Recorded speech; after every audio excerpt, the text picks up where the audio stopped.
Si el sistema no tuviera ningún tipo de perturbación, es un concepto granítico que tiene que ver con tu consumo presente y tu consumo futuro. Dale. En ese contexto, el consumo futuro es el ahorro. Si el sistema no tuviera ningún tipo de perturbación, es un concepto granítico que tiene que ver con tu consumo presente y tu consumo futuro. Dale. En ese contexto, el consumo futuro es el ahorro.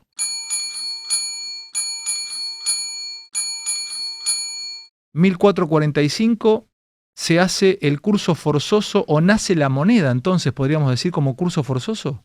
Claro, exacto.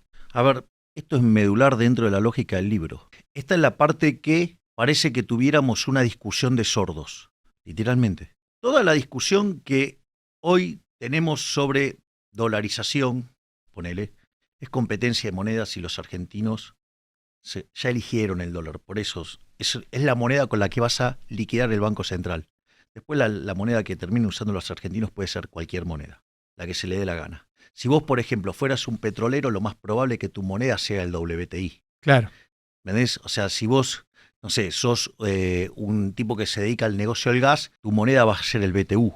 Es decir, porque en el fondo lo que vos buscás es cubrirte del riesgo de moneda. Si soy un sojero, usarías el precio de la soja. Exactamente, te iba a decir eso. Exacto. Claro, precio de la soja, sí. Exacto. Claro. Digamos, no tiene mayor misterio. Bueno, esto derrumba también otros problemas que mencionan los economistas por los cuales no se puede dolarizar. En realidad, porque una de las cosas te dicen que no se puede dolarizar porque si vos recibieras un shock externo negativo que te hace caer la demanda, si los precios son inflexibles a la baja, vos vas a tener una contracción de la actividad y si tenés un mercado laboral rígido, vas a tener desempleo. Vendrías eso. La realidad, si vos tenés un problema en el mercado de rigidez... Pero nace en 1445.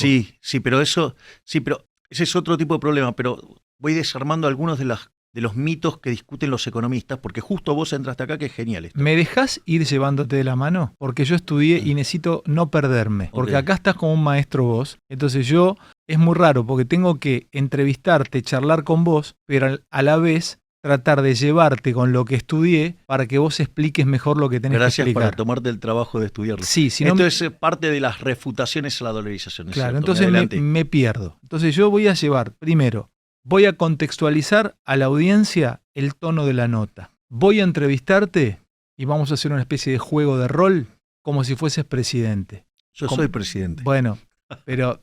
Listo, te tenés esa confianza. Como si los argentinos te hubiesen elegido presidente. Entonces, me das una de las primeras entrevistas y estamos acá charlando. Y vas a tener el tiempo para explicar. Porque donde vas, si no, te apabullan y no tenés tiempo. Podríamos hacer el compromiso ahora. Si soy presidente, la primera nota te la doy a vos. Te lo agradezco enormemente. Gracias, Javi, porque siempre tienes ese corazón de recordar de los momentos y donde abriste un poco el mundo a Milei. Pero empecemos. ¿Estás en condiciones fácticas si llegás de dolarizar, o ya está, suponete, dolarizar la economía argentina? Sí. Sí. De hecho, nosotros ya en este momento estamos empezando a discutir el formato del proyecto de ley a enviar al Congreso para dolarizar. A ver, empiezo despacito. Entonces, estás con tu equipo técnico fijándote cómo, cuando sea, si es que te toca, dolarizar la economía. Sí, de hecho ya tenemos un primer draft de la dolarización. Bien, sigo. Tengo todas estas preguntas acá que las hice a través del libro. Ahora, ¿puedo hacer una aclaración? Dale, todo tuyo. Sí. Hay distintos mecanismos de implementar la dolarización. A ver. Lo que quiero decir es que hay alternativas que demandan más tiempo y menos tiempo. La que nosotros habíamos desarrollado originalmente demandaba 2 años y medio. Eso políticamente es una eternidad. Y por lo tanto nosotros estamos explorando las distintas alternativas y vamos a implementar la que demande menos tiempo. Pará. Ya me hace el primer título fuerte. En el segundo, concretamente, vas a dolarizar y no vas a dolarizar camino largo. Vas a usar camino corto para dolarizar. El camino corto que técnicamente sea factible, pero que sea lo más corto posible, porque la ventana de tiempo no es eterna. Sigo preguntándote, en tu libro contás que el dólar es un producto como si fuese, te tiro un yogur. ¿Puedo comprar un yogur o puedo comprar dólar? Tiene precio como producto. Exacto. Entonces cada vez crece más ese precio. Y vos contás que la economía en Argentina conlleva un tiempo que es más o menos, dijiste vos, si no recuerdo mal el número, 18 meses. O sea, de 18 a 24 meses. De 18 exacto. a 24 meses. Es como si vos estás maniobrando un portaaviones. Doblo, recién la maniobra va a notarse entre 18 y 24 meses. No es que vos doblás y en un mes ya lo ves. O sea que lo que estamos viendo ahora es lo que se hizo hace el efecto de algo que se hizo entre 18 y 24 meses hacia el pasado. Así es. A ver, te digo de dónde viene eso. Primer definición. La inflación es siempre y en todo lugar un fenómeno monetario. Y eso se genera por un exceso de oferta de dinero. El exceso de oferta de dinero puede ser o porque vos incrementaste la oferta, o porque cayó la demanda, o pasaron las dos cosas a la vez. Disculpame, explícame ejemplo de cada una. Incremento la oferta, ejemplos. Sale el Banco Central a emitir dinero. Listo, ¿cómo pasa? Dale. ¿Y se incrementa la demanda? ¿Cómo podrías? No, caída de la demanda ¿Cómo es, sería? Dejás de tener pesos para comprar dólares. Dale, perfecto, seguí. Entonces, si aumenta la oferta y o cae la demanda, o pasan las dos cosas a la vez, el poder adquisitivo del dinero cae. Es decir, el dinero vale menos. Dale. Consecuentemente, vos necesitas muchas más unidades monetarias para comprar el mismo bien. Es decir, eso se llama como inflación. Clarísimo. Es decir, la inflación es la pérdida del poder adquisitivo del dinero. ¿Para qué está el Banco Central en un país? La única función, estrictamente hablando, desde el punto de vista teórico, para cubrir la existencia de una corrida bancaria. Bien. Es para lo único que existe. Mira, te explico cómo viene. Este debate arrancó a mediados del siglo XVI con los escolásticos, lo que se llamaba la Escuela de Salamanca. ¿Por qué son los primeros que se enfrentan al problema de la inflación? La Escuela de Salamanca, o sea, en España. ¿Por qué? Porque había venido todo el oro de América, ¿sí? Allá por 1550, empezaba a tener un problema de inflación. ¿Por qué tiene un problema de inflación? Porque vino todo el oro de América. Cuando viene todo el oro de América, ¿qué pasa? Aumenta la oferta de oro. Al aumentar la oferta de oro, ¿qué tiene que pasar con el oro? Tiene que perder valor.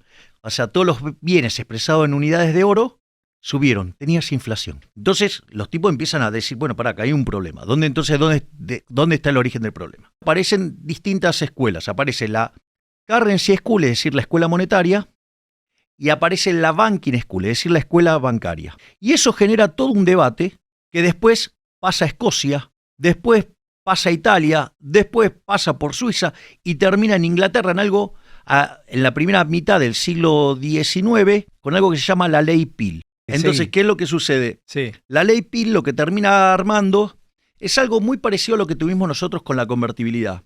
Era un sistema de tipo de cambio fijo contra el oro, o sea, el patrón en lugar de ser el dólar como era la convertibilidad era el oro. Y vos tenías sistema financiero de encaje fraccionario.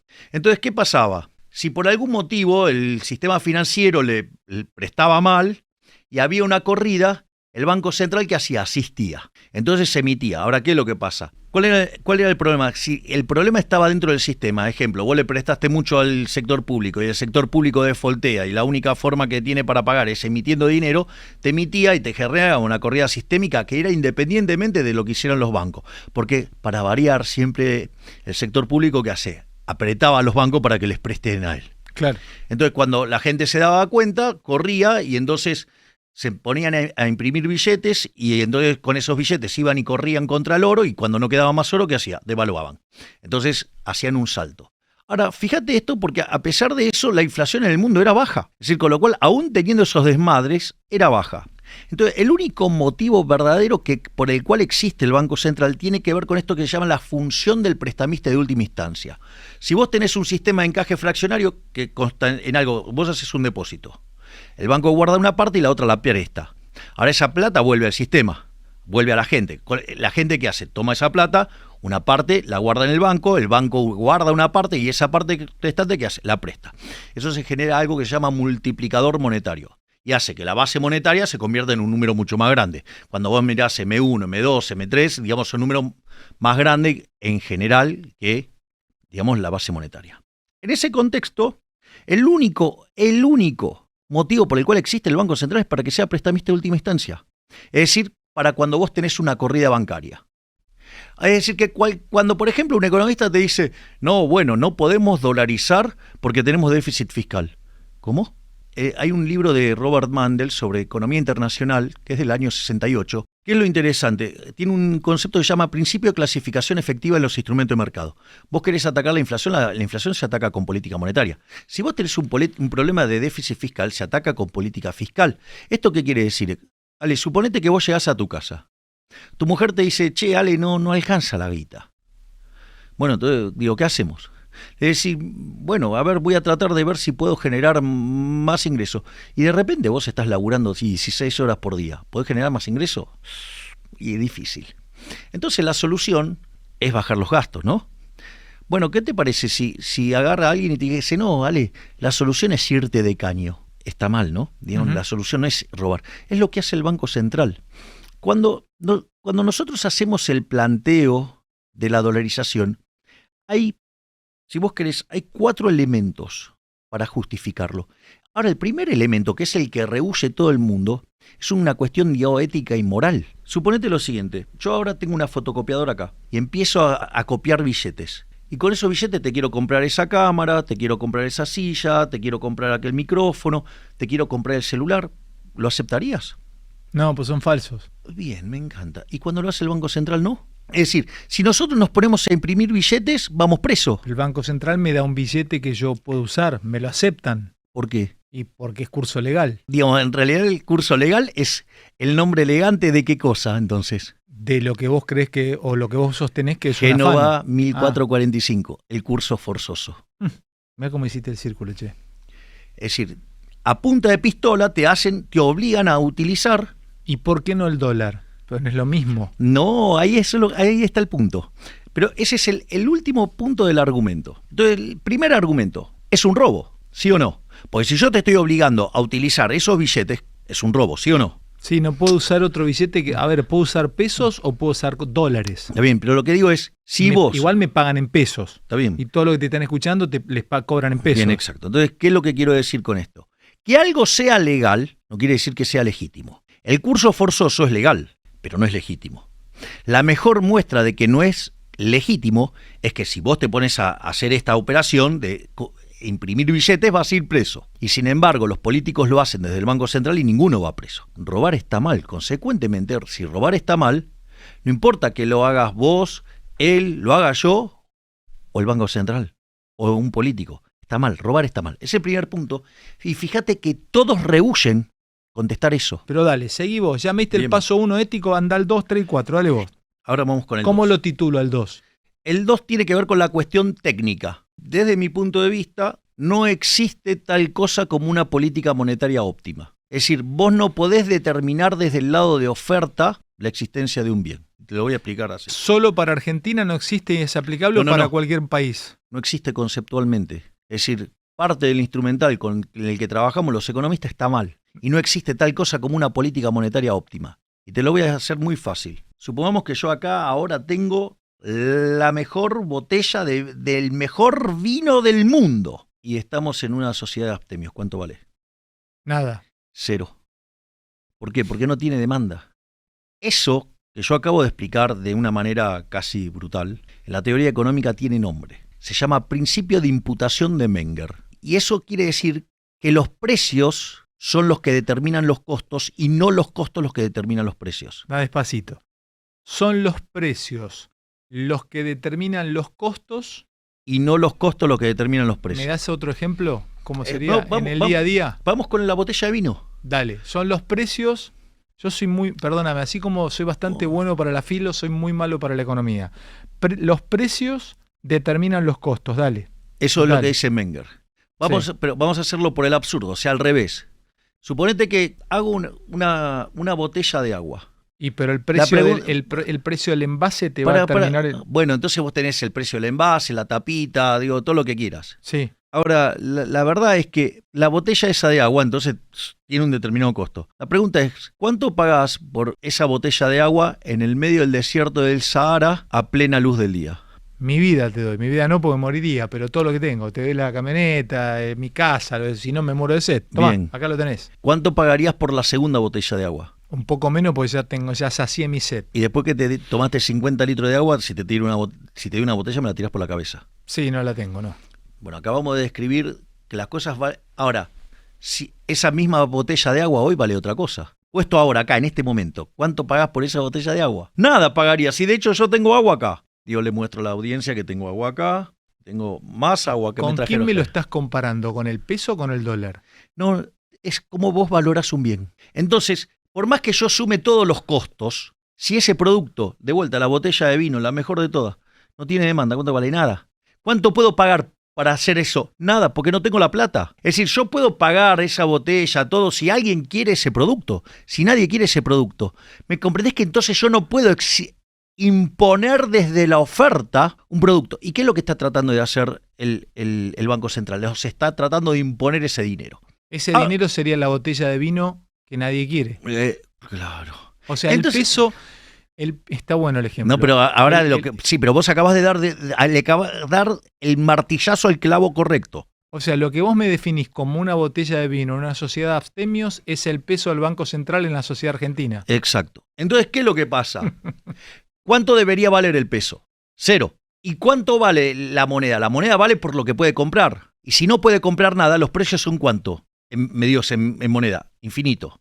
Es decir, que inexorablemente tiene implícita una hiperinflación. Es decir, nunca nadie quiere los pesos. O sea, como nadie quiere los pesos, te va a ir subiendo siempre el precio. Es porque la única forma que los saldos reales, la cantidad de dinero dividido el nivel de precios, tiende a 0. Esto es más interesante porque entonces algunos economistas podrían decir que el problema radica esencialmente en que como vos desde 1935 a la fecha hiciste un desastre, nadie quiere el peso. Y cuando vos mirás la historia del Banco Central, antes de que hubiera Banco Central, la inflación era del 0,9% anual. Cuando se creó el Banco Central mixto, entre 1935 y 1945, la inflación fue del 6%, que es un número muy alto para los registros de la época. En 1946 lo nacionalizaste. Y hasta 1991, que fue el repudio generalizado de la moneda, porque vos tuviste dos hiperinflaciones, la de Alfonsín en el 89 y la de Menem, la inflación promedio fue del 250% anual. Le quitaste 13 a la moneda, destrozaste 5 signos monetarios y tuviste dos hiperinflaciones a pesar de no tener una guerra.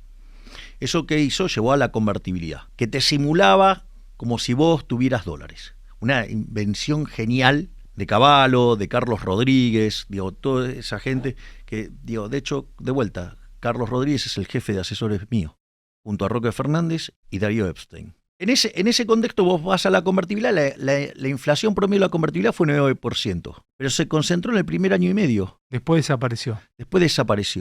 Y después desapareció porque todo el mundo quería tomar ese vino. Claro. Después desapareció porque ya está, el vino que vos fabricabas era lo que la gente quería tomar. No eras Entonces, no fabricabas más un vino en una sociedad de abstemios. En realidad, era una forma de simular que vos tenías dólares, pero sin tener dólares. Y después, en un momento, el déficit fiscal no encontró forma de ser financiado, los políticos no quisieron ajustar y ¿qué dijeron? Vamos a volver a agarrar la maquinita, porque la culpa es del Banco Central. O sea, si los chabones no hubiesen boludeado con el déficit fiscal y no lo hubiesen dejado crecer, todavía hoy seguiríamos en convertibilidad. Exactamente. Pero esa era una de mis preguntas. ¿Por qué terminó todo en el 2001? Bien, por el déficit fiscal. Pero el punto es el siguiente. De vuelta, pero vos tendrías que haber arreglado la cuestión fiscal, no meterte con la monetaria. Pero no importa, es otro problema. Entonces, ¿qué nos dijeron? Que esta vez iba a ser diferente. Y la inflación durante los primeros 4 años del kirchnerismo fue cerca del 10%. En los segundos 20%, después 30%, en el segundo gobierno de Cristina, en el gobierno de Macri 40%. Hoy la inflación viaja al 115% anual, en la punta viaja al 150%, si lo tomás en alimentos estás en el 200%, y además tenés inflación reprimida por el equivalente 50 a 100 puntos. Con lo cual, vos sos aristotélico, vas a la esencia en sí, vas a lo que produce esto, claro, no vas al accidente. Porque vos podés decir entonces que el problema fue que el Banco Central hizo un desastre. Entonces te aparece alguien y te dice, no, bueno, esto se arregla con un Banco Central independiente. Entonces yo te digo, no, Alejandro, no se arregla con un Banco Central independiente. Y te voy a explicar por qué. En el caso de la convertibilidad, vos tenías una regla de política monetaria. Esa regla de política monetaria era muy dura porque era una política donde la oferta de dinero crecía solamente contra demanda de dinero. O sea, no había chance de que tuvieras inflación. Porque el momento que vos querías pesos, ¿cómo hacías? le vendías $1 al Banco Central. Es decir, que ese peso solamente salía del Banco Central porque vos lo querías demandar. Y la contracara eran las reservas. Oferta y demanda siempre estaban mapeadas. Entonces vos corregiste los desequilibrios que venían de las dos hiperinflaciones y después, cuando transcurren los rezagos de la política monetaria, que fueron 20 meses, desde abril del 91 hasta el 93, tenés 20 meses. Desapareció la inflación. Es decir, viste que decimos que los rezagos de la política monetaria oscilan entre 18 meses y 24 meses. Es decir, acá en 20 meses limpiaste el efecto de dos hiperinflaciones. No es menor, ¿eh? No es menor. Entonces, la regla monetaria aseguraba justamente que no hubiera inflación.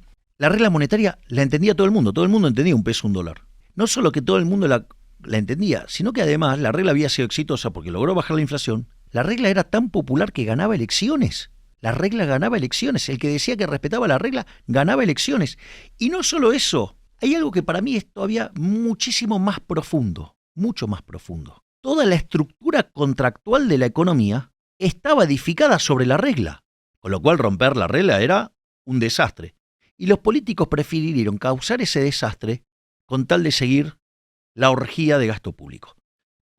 Con lo cual, que no me vengan con la independencia del Banco Central y que mucho menos me venga con el tema de la independencia del Banco Central la gente de Juntos por el Cambio, que el 28 de diciembre de 2017 Marcos Peña, Caputo, Duhovne se llevaron puesto a Federico Sturzenegger.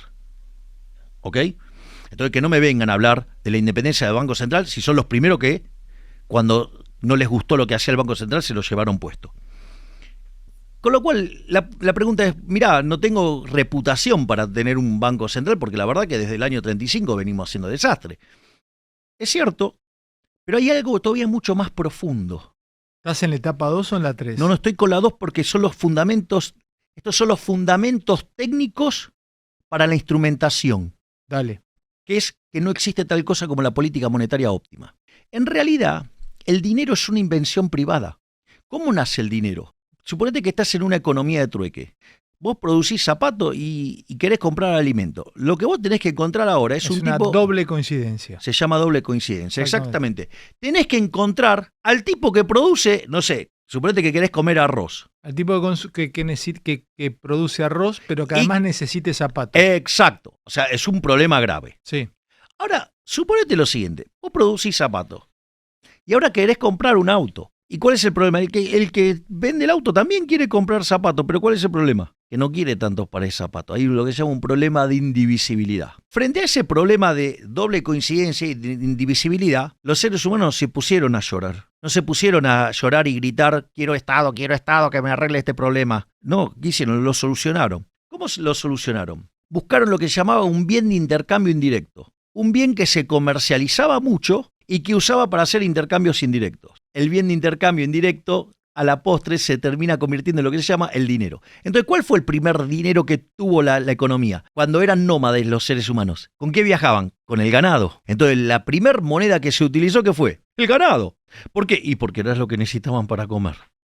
Ahora, después se asentó, el hombre se volvió, digamos... Siempre para vivir en sociedad necesito un bien de intercambio. Claro. Si no... Claro, no puedo tener relación humana, no puedo tener relación, no puedo vivir en sociedad. Exactamente. Entonces, te falta, digamos, y si vos no podés llevar adelante la división del trabajo, tu productividad es más baja y vivís una vida miserable. Ponete a pensar en esto. Suponete que vos te tenés que dedicar a producir tu comida, tu ropa, tus camisas, tus zapatos. Vas a estar todo el día ocupado haciendo eso, pero vas a tener, todo viene de pésima calidad. Claro. Digo, lo mejor que vos podés hacer es agarrar y crear un bien que le sirve a los demás y lo intercambiás y con esas cosas comprás otras cosas. Entonces se busca un bien de intercambio indirecto. Primero fue el ganado. ¿Cuál es una de las primeras monedas que aparece? ¿Qué era lo que comían más las personas originalmente, siendo sedentarios? Carne.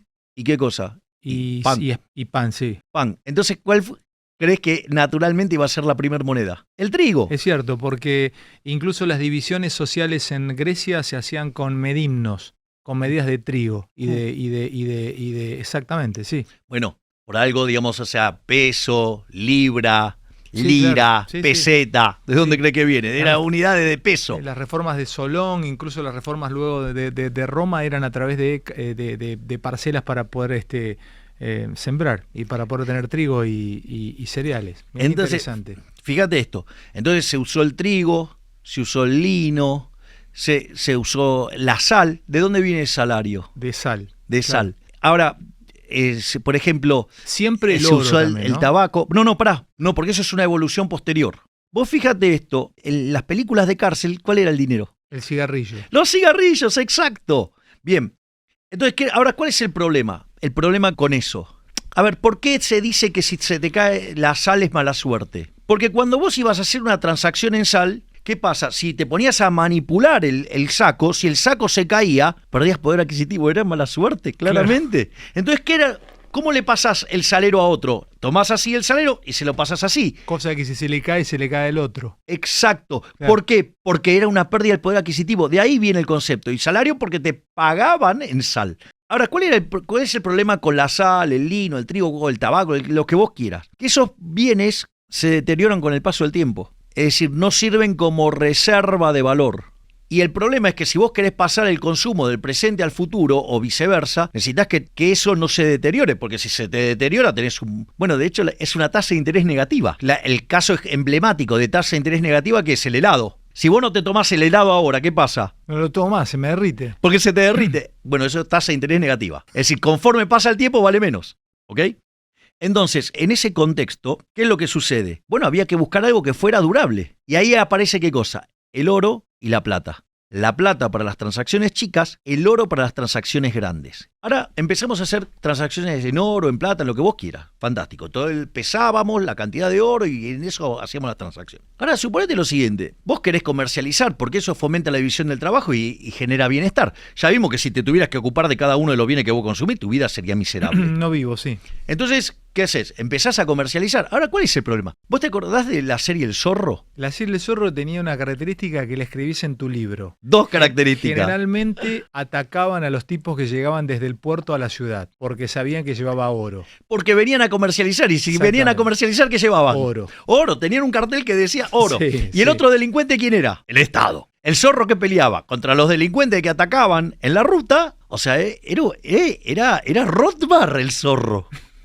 ¿Me entendés? O sea, y se agarraba con los soldados que vendrían a ser los representantes del Estado. Entonces, ¿qué es lo que quiero decir con esto? Que en esa parte vos tenías un riesgo enorme. Entonces, de vuelta, ¿qué hicieron los seres humanos? ¿Dejaron de comercializar siendo algo que los favorecía tanto? No. ¿Qué hacían? Fueron y pusieron el oro y la plata ¿en dónde? En los bancos. Sí, bueno, es una suerte de banco. Era un almacén de valor. Y vos dejabas eso y ¿qué te daban a cambio? Te daban certificados de oro y de plata y vos entonces ahora viajabas con esos certificados, con esos pagaban y después hacían un clearing. Y ahí entonces, ¿qué es lo que apareció? El dinero papel. Pero el dinero papel tenía como contraparte ¿qué? El oro del respaldo en el banco. Exacto. Estaba respaldado. Es decir, es como una suerte, el oro porque se usaba el oro, pero podría ser cualquier, por ejemplo, en Guatemala, originalmente el dinero lo imprimían las empresas que producían café, con lo cual eso estaba respaldado en café. Es decir, vos tenés que tener un respaldo para eso. Quiere decir, porque es un bien de intercambio indirecto. Y si es un bien de intercambio indirecto, esto tiene que ver que la demanda de dinero tiene que ver con el hecho de las transacciones que vos hagas en el presente y en el futuro. ¿Y vos decís que Argentina no tiene respaldado el peso? No, es papel, es papel pintado. O sea, es la impresora. Entonces, cuando vos mirás esto, entonces el dinero solamente existe como concepto de bien de intercambio indirecto. Entonces no hay política monetaria óptima porque en realidad tu demanda de dinero, ¿sí?, va a surgir de las preferencias de los individuos, de las dotaciones y de la tecnología, lo que en paz descanse, que partió hace poco, Robert Lucas Jr., que llamaba parámetros profundos. O sea, quiere decir, Javi, que el dinero es una cuestión simbólica, netamente simbólica. Ese dinero existe porque del otro lado tiene respaldo. Es decir, en el fondo tiene un bien, o sea, tiene demanda. Es decir, es un bien de intercambio indirecto. O sea, solamente el papel es un vehículo para facilitar la transacción. Sí, te cuento cómo es, lo sabes mejor que yo. Hay pueblos del interior que no es trueque, mirá, yo sembré soja, tengo soja depositada en los hilos de mi ley. Y voy a comprar una camioneta, una Hilux o una Ranger, y voy y te digo, che, mirá que después hablalo Javier, que te hace, te da clearing. exactamente, Pero, hermano. Alejandro, no a llevo ver, papel, no pero llevo Alejandro, dinero. pero pará. Es real pará, esto, pará, te lo cuento, es real. Pará. Yo tengo un certificado que ahí tengo esas unidades. Sí, la tengo certificado. Sí. O sea, yo podría fraccionarlo en la cantidad de papelitos que quiera, que dicen que la suma total da eso. Yo voy y te llevo esos papelitos y pago con eso. Te hago una pregunta, lo que estoy diciendo, porque yo lo transmito. No, pero es que vos sé, estás hablando del dinero. Pero pará, ¿alguien no me podría denunciar por esto? ¿No está fuera de la ley lo que hace? Bueno, en el fondo estás imprimiendo tu propio dinero. Porque ese certificado que vos tenés, estás pagando con esos certificados. ¿Y qué es eso? Sí, ¿Y qué es? Y bueno, pero no, está fuera de la ley porque si AFIP sabe y podrían Y venir sí, mañana obvio, a decirme, claro, entonces te van a venir a buscar. Y claro. Sí, te van a venir a Razón. buscar. Sí. ¿Por qué? Porque estás violando una de las cosas más atroces que tiene el Banco Central, que es el monopolio de la emisión. Vos estás generando dinero privado. Sí, te entiendo. Está Y fíjate que ese dinero no genera inflación. Porque detrás de eso, ¿qué tiene? Tiene la demanda. Tiene el propio... Y además, si no lo quisieras, el papel, vas y te llevas la soja o lo que fuera. Acabas de descubrir que la demanda de dinero es solamente una cuestión de bien e intercambio indirecto. Y eso tiene que ver con tus preferencias, con las dotaciones y la tecnología. ¿Qué quiere decir eso? Que no hay tal cosa como una política monetaria óptima. Dale. Quiere decir que tu demanda de dinero es un dato granítico. Si el sistema no tuviera ningún tipo de perturbación, es un concepto granítico que tiene que ver con tu consumo presente y tu consumo futuro. Dale. Bien. Entonces, ya lo que demostramos es que la demanda, es decir, el dinero existe porque existe esa demanda de bienes de consumo presente y futuro. Dale. Y para resolver el problema de indivisibilidad y para, digamos, resolver el problema de la doble coincidencia. Existe por eso y nada más. Sí. Entonces no hay tal cosa como una política monetaria óptima. Ahora, si eso es así, y si el sistema no sufre perturbaciones, la demanda de dinero es algo granítico, porque tiene que ver con esas transacciones que vos haces en el presente y en el futuro. Hasta ahí vamos. Sí. Y eso, esa demanda real de dinero, se tiene que igualar ¿con qué? Con la oferta real de dinero, es decir, la cantidad de dinero dividido el nivel de precios. Por lo tanto, y acá vamos a la primera lección, o sea, acabamos de cerrar el primer círculo, cuando yo modifico la cantidad de dinero, lo único que modifico es el nivel de precios. ¿Sí o no? Si la demanda de dinero es una cosa granítica y esto tiene que ser igual a la oferta real de dinero, M sobre P, si yo aumento M, inexorablemente, ¿qué tiene que pasar? Tiene que aumentar P, tal que esto siga siendo igual. Y ahí que llegamos a la conclusión de que la inflación es siempre y en todo lugar un fenómeno monetario. Un fenómeno monetario. Con lo que arrancamos. Por lo tanto, no existe tal cosa como una política monetaria óptima y por ende, si vos no tuvieras problema de corrida financiera, tampoco necesitarías tener un banco central. Entonces, ¿ahora en qué estamos? En el punto 3. Ahora que anoto. Clarísimo cómo estás explicando. Moral ético el 1, necesidad técnica el 2. Sí, es una discusión técnica. Listo. Y ahora el 3. ¿Cómo a... lo titulamos el 3? La instrumentación. Uy, qué lindo es. Uy, este es hermoso. Instrumentación de la dolarización. Exacto. De la eliminación del Banco Central. Dale, empezá.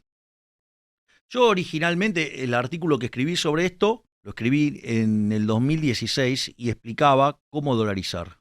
Contaba de llevar el sistema financiero de encaje fraccionario a Banca Simon, o sea, es un sistema anticorrida. Eso tarda 2 años y medio. Nosotros hace un rato logramos discernir que el Banco Central solamente sirve para ser prestamista de última instancia. Dale. Si yo no tengo corridas, no necesito Banco Central. Esto, se desarrolló en la década del 30 en la Universidad de Chicago con 8 economistas liderados por Herbert Simon, que crearon la banca Simon, que es una banca que es anticorrida. Pero yo no tengo hoy un sistema... La banca Simon es un almacén de valor donde vos guardás tu plata y el día que querés vas y la sacás y pagás un fee por eso.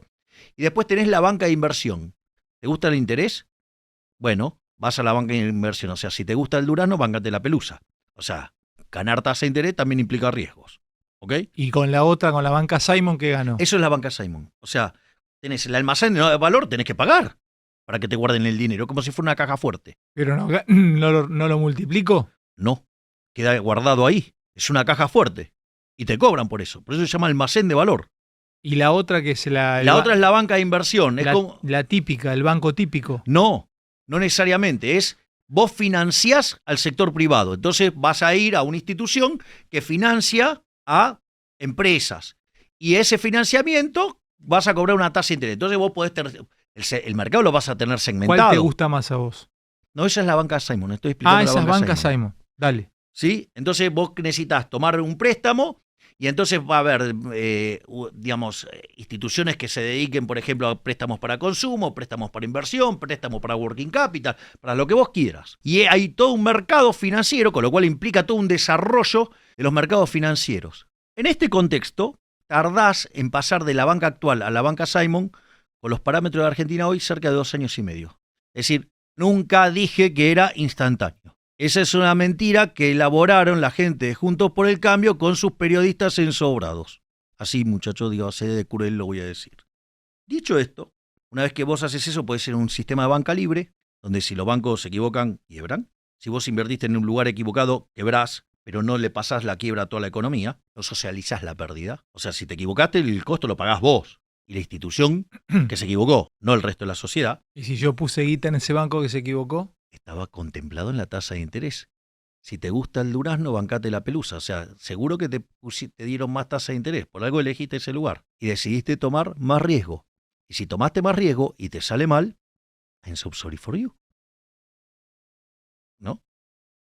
¿O acaso no te lo llevabas en la tasa de interés? ¿O te creías que cobrar una tasa de interés más alta era gratis? No hay tal cosa como un almuerzo gratis. ¿Ok? Frase de Milton Friedman, que está en la Universidad de Chicago y que está inspirada en la Torá. Porque el pescado en Egipto era gratis. ¿Era gratis? No, habías entregado la libertad a cambio de eso. No hay nada gratis.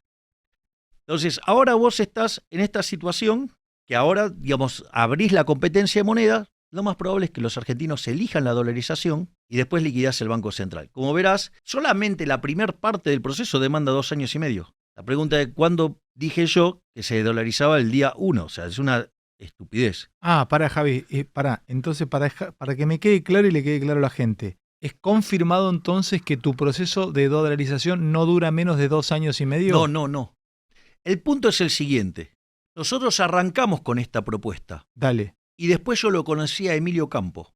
Emilio Campo escribe un libro sobre dolarización junto a Nicolás Kachanowski, hijo de Juan Carlos Kachanowski, Sí. que en paz descanse, un gran economista, gran defensor de las ideas de la libertad.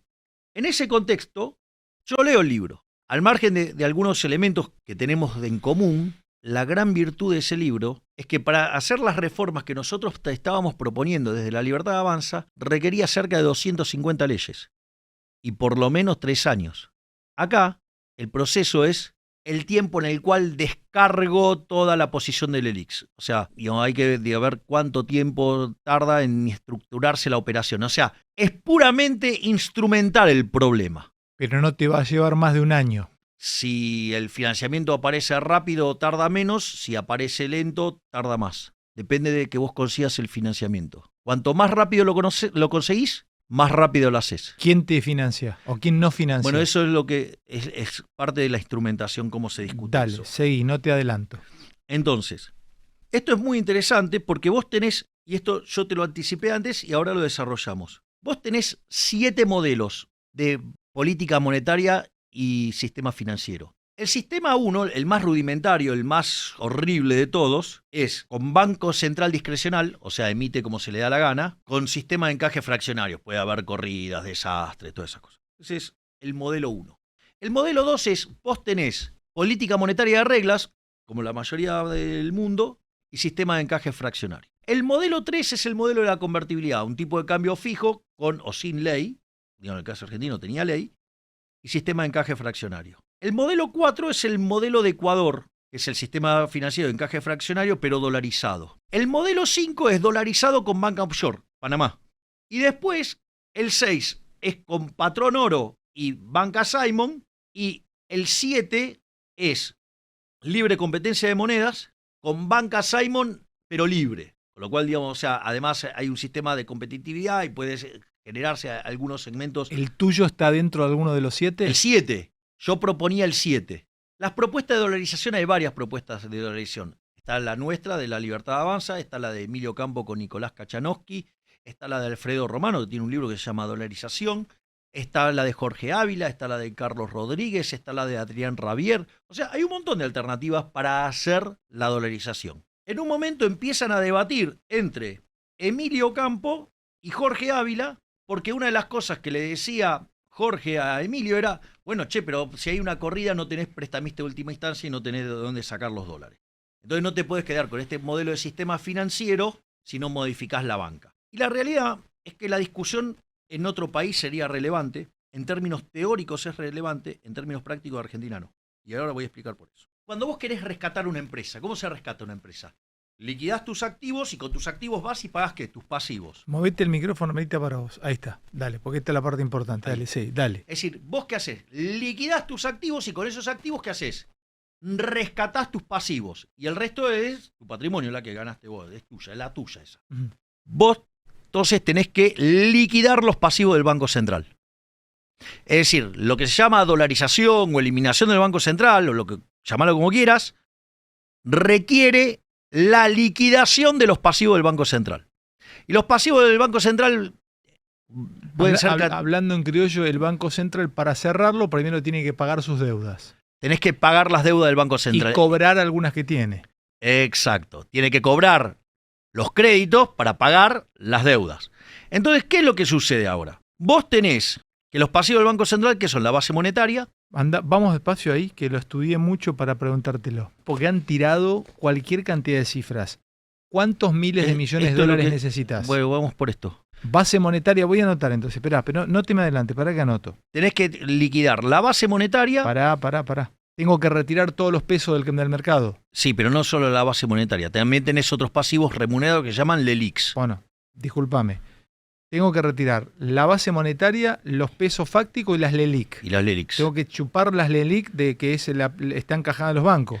Sí. Son títulos de deuda a los bancos. Es deuda que tiene el Banco Central con los bancos. Es deuda que tiene el Banco Central con los bancos. Pará, estas están acá adentro, son de Argentina. Tanto LELIQ como base monetaria lo solucionamos acá adentro. Sí, pero por eso. El punto es ¿cuánto es eso? Eso en términos de pesos son 20 billones de pesos. Pará que anoto. 20 billones de pesos. De pesos. Una pregunta, el cálculo, cuando yo te O sea, pregunte, es un 20 con 12 cero atrás. El cálculo que yo te voy a hacer en dólares, ¿te lo tomo con dólar blue o el dólar oficial? Siempre es al paralelo. 20 con 12 ceros atrás. 20 billones de pesos, LELIQ y base monetaria o solo LELIQ. No, la base monetaria y las LELIQs. Bueno, escúchame una cosa. Hoy está 500. Cuando hablé con vos hace si tomás a 500, eso te da 40.000 millones de dólares. 40.000 millones de dólares. Pará.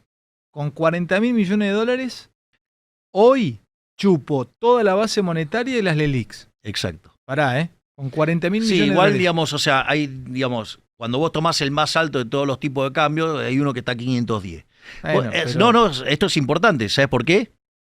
Porque a 510 entonces te baja de 40.000 a 39.000 millones de dólares. Pero vamos a poner 40.000. Vamos a poner 40.000. No, bueno, esta es una discusión interesante también. Vamos a poner 40.000, Javier. Siempre pensá para arriba. No, pero depende cuánto es. Si vos, porque esto es un dato que vale la pena seguirlo. Si vos mirás la evolución del tipo de cambio y de este pasivo, LELIQ más base, por ejemplo, en los momentos en los cuales renuncia Guzmán o cuando renuncia Bataki, ese número se va más cerca de los 30.000 millones de dólares. Y después en otros momentos, cuando la inflación le gana al dólar, se va a cerca de 40.000 millones de dólares. Es decir, ese número ya tocó 40.000 y ya tenés uno de los tipos de cambio a 510. Mientras más arriba se vaya el blue, menos cantidad de dólares necesito. Exactamente, ese es el primer punto. Y ese número oscila entre 30.000 y 40.000 millones de dólares. O sea que en promedio, ¿cuánto es? 35.000 millones de dólares. Bueno, pará. Tomate un poquito de agua, dame un segundo. Con 35.000 millones de dólares, el cálculo de usted, de tu equipo, es que ya absorben toda la base monetaria y las LELIQs. O sea, esto es muy importante. ¿De cuánto es el tamaño del problema? 35.000 millones de dólares. No, porque ahora te falta deuda FMI y a privados. No, eso es otro problema. Eso es un problema de... Eso no está dentro del Banco Central. Es un problema del gobierno. Pero si vos vas a ser gobierno en este caso. Está bien, pero ese es un problema del sector público. No te entiendo ahí. Te juro que porque hicimos un ¿Y trato, quién- hicimos un y trato quién? que la nota te la iba a hacer como si fueses presidente para ponerte Bueno, en está ese bien. juego de rol. No, está perfecto. Pero ¿cómo? Pará. ¿Y quién, pará, ¿y a quién le debe a quién es el que le debe la plata al fondo? ¿A quién financia el Fondo Monetario Internacional? Al Estado, al gobierno. Y pero te va a pedir No que financia el Banco te va a Central. pedir que se la devuelvas vos, que sos gobierno. Eso no tengo ninguna duda. Pero digamos, eso no quiere decir que la tenga que pagar el Banco Central. Los pasivos del Banco Central son la base monetaria y las LELIQs. Pero ¿y quién le va a pagar al fondo y a los privados? Le tiene que pagar el Estado, que es el que se endeudó, el que hizo el desastre. Te juro por mi viejo fallecido que no te entiendo. ¿Cómo? No entiendo porque vos sos Estado en este caso. Pero el Banco Central lo tenés que liquidar y el pasivo del Banco Central son las LELIQs y la base monetaria. Lo que vos tenés que rescatar es eso. Dale, listo. Lo otro es otra deuda, de otras características y tiene, el deudor es otro. Pero vos sabés muy bien que lo que estás declarando acá mañana impacta en Estados Unidos. ¿Qué le estás queriendo decir al fondo? ¿Que no le vas a pagar lo que le debes? Que se lo tiene que pagar el gobierno nacional, no el Banco Central. Pero, si no es un problema del Banco Central la pero deuda. vos serías un gobierno nacional. No Pero lo de entiendo, vuelta. te juro, soy madera, no te entiendo. No entiendo la diferencia. A ver, una cosa es la deuda que tiene el Estado Nacional por haber hecho déficit fiscal. Tiene una deuda de 400.000 millones de dólares. Sí, Esa es la deuda del Estado Nacional. sí. Después hay acreedores de esa deuda. Por ejemplo, si tomás el último dato del balance del Banco Central, la deuda del Estado con el Banco Central al tipo de cambio paralelo son 80.000 millones de dólares. O sea que el máximo acreedor contra el Estado Nacional es el Banco Central, de hecho.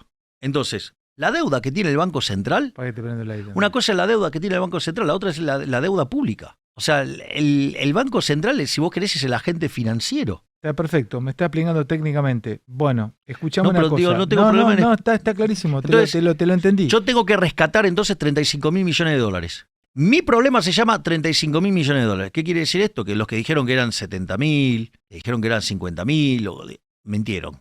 Son 35.000 millones de dólares. En algunos momentos está cerca de 40.000 millones de dólares, a veces está más cerca de 30.000. Bueno, ahora, ¿cómo conseguir los 35.000 millones de dólares? Bien. Lo primero que hay que entender es que si vos vas a hacer un ejercicio donde liquidás el Banco Central, no es el mismo ejercicio que haces cuando mirás un programa del Fondo Monetario Internacional. Cuando vos haces un programa con el Fondo Monetario Internacional, tiene básicamente 3 metas cuantitativas, o sea, es de manual. Los que no lo saben, que vayan y lean los manuales de programación económica del fondo. De hecho, está hecho con 2 ejemplos. Para el caso, la versión en español está hecho para Colombia, el caso en inglés está hecho para Turquía. O sea, son para que aprendan a hacer los números, porque no saben ni hacer los números. Los economistas argentinos son bastante brutos. No saben bien lo que es un modelo de equilibrio general y menos de lo que es un modelo de equilibrio general de stock y flujo intertemporal. O sea, sacando todos estos problemas del gremio, acá hay algunas cuestiones claras. Yo ahora tengo que mirar los activos con los cuales voy a rescatar esos 35.000 millones de dólares. Tengo que evaluar el activo del Banco Central. Vos ya sacaste la cuenta que necesitas 35.000 millones Claro, de entonces dólares. la idea es de dónde la saco. Dale. Lo primero que hay que entender es que la definición de reservas no es la del fondo. El fondo usa una definición de reserva que se llama reservas internacionales netas. ¿Ok? Entonces, ¿por qué hace eso? Porque el fondo te marca una meta de déficit fiscal, te marca una meta de emisión monetaria y te marca una meta de reservas internacionales. ¿Por qué? Porque suponete que vos, no sé, querés agarrar y estabilizar fijando el tipo de cambio. Y vos seguís haciendo déficit fiscal, le haces cosmética contable, le mentís los números, emitís dinero, claro. Entonces, ¿qué pasa? Vas a perder reservas. Entonces, ¿qué hace? Te chequea las reservas internacionales Sí, netas. el número que te saca el fondo no es el número que realmente hay ahí adentro. Es un número para chequear la consistencia macro. Por eso te miden RIN, reservas internacionales, porque es para chequear la consistencia macro del programa en términos de política fiscal y política monetaria. A todo esto déjame 10 segunditos. Sí, claro. ¿El fondo te acepta que hueles el Banco Central o no se pueden meter ahí? No, porque son deudores los tipos. Son acreedores, perdón. Digo, ¿quién es el Fondo Monetario para decir qué instituciones quiero tener yo? No, ¿quién me lo vas? No, porque el tipo te podría decir, no, sí, está todo bien, hacer lo que quieras, pero me tenés que pagar. Nunca dije de no pagarle al fondo. Ah, listo, perfecto, genial. Eso sea, es lo que te van a decir. Yo asumo, digamos, pagarle al fondo. Si yo en ningún momento dejé de reconocer que Argentina tiene 400.000 millones de dólares de deuda. ¿Dónde sacamos los 35.000 palos? Empezá ahí, dale. Bien. Entonces ahora tenemos que mirar el activo. Lo primero que tenemos que saber es que la definición del fondo no es la definición de reservas Listo, del fondo, ya está. porque la definición de reserva del fondo es para chequear la consistencia macroeconómica. Lo tengo claro, dale. Bien, entonces quiere decir, mi ejercicio tiene que ver con la cantidad de reservas para liquidar el Banco Central. ¿Cuánto hay? Bien, ahora empecemos. Yo tengo en el Banco Central oro. ¿Hay lingotes? No, ¿Está respaldado en oro? Es oro escritural, o sea, son títulos, con lo cual son líquidos. Cuando querés los vendés. ¿Cuánto hay ahí en oro, más o menos? 5.000 palos. Esto es fáctico, ¿no? Sí. Hay algunas estimaciones que andan dando vueltas, no son esos números, son otros, pero no importa. Cuando saquemos la cuenta del total, a ver. Pará, ¿podés vender ese oro? ¿Y a vos qué te parece? Yo sé lo que querés. ¿Para qué lo querés el oro ese? No, te pregunto si lo podés vender. Sí, claro. Lo pueden vender. Para, Sí, no claro. te detengas, listo. Yo te pregunto. Pero dale, esto está bueno, sí, pero sí. no, pero esto está buenísimo, porque esto es muy importante. Esa posición de oro, ¿por qué se guarda? Porque es el respaldo último que tiene el dinero en Argentina. ¿Sí? Ok. Ese oro que tiene como último respaldo el dinero. Si vas a eliminar el Banco Central, ¿qué haces con el oro ese? Ya, lo vendiste. Bien, listo. Plin caja, porque es escritural encima, así que lo liquidás fácil, es líquido todo. Todavía te faltan 30.000 millones de dólares. Pero falta, Sí, hay más cosas dentro del balance del Banco Central. Otra cosa que yo tengo, por ejemplo, es la posición de los DEX con el Fondo Monetario Internacional. ¿Qué son los DEX? Los DEX fueron un mecanismo creado cuando se creó el Fondo Monetario Internacional por Keynes y White, que es que si vos tenías un mundo de tipos de cambios fijos y si vos tenías un desequilibrio de balance de pago, o sea que te estaban faltando los dólares, el Fondo Monetario te ponía la diferencia. Ahora, ¿cómo lo hacía? Que es la moneda del Fondo Monetario Internacional, que son los DEX, los derechos especiales de giro, que se compone es un tipo de cambio, si vos querés, compuesto por una canasta de moneda. Entonces, cuando a vos te gira el fondo guita, ¿cómo te la gira? No te gira dólares, te gira ¿qué cosa? Te gira DEX. Una canasta de monedas. Claro, que es el DEX, la moneda del Fondo Monetario Internacional, el derecho especial de giro se llama. Ah, sí, te pagan DEX. Te gira DEX, claro, y vos operás con los DEX. La pregunta es, si yo ahora estoy dolarizado, la pregunta es, ¿puedo tener un desequilibrio de balance de pago? Si estás dolarizado, no. Y no, porque es un problema de transacciones de privado. O sea, digo, si vos te endeudaste con alguien y no le pagaste, es un problema tuyo y de quien te prestó. O sea, con lo cual, yo no necesito estar haciendo esas compensaciones por el problema de balance de pago, porque desaparece ese problema. Ese problema dejó de existir. Es otro el problema. Es un problema de riesgo de crédito, si vos querés, entre quién te prestó ¿Y la podrías usar esas DEX? ¿Y para qué lo quiero tener si no voy a tener Banco Central? No tengo más el problema monetario. 2.500 palos. ¿Le sumo? Claro. 2.500 palos. Sí. Pará, Fabi, Estamos en 7.500 millones de dólares. Entre Bien. el oro y los DEX. Sí. Tenemos 7.500, tenés que llegar todavía, te están faltando más o menos... Pará, porque sí, hay un montón de Dale, cosas. tranqui, sí, yo te voy preguntando cómo lo vas a conseguir. Vamos ahora con lo que se llama la posición con el Banco Basilea, que son 1.500 palos.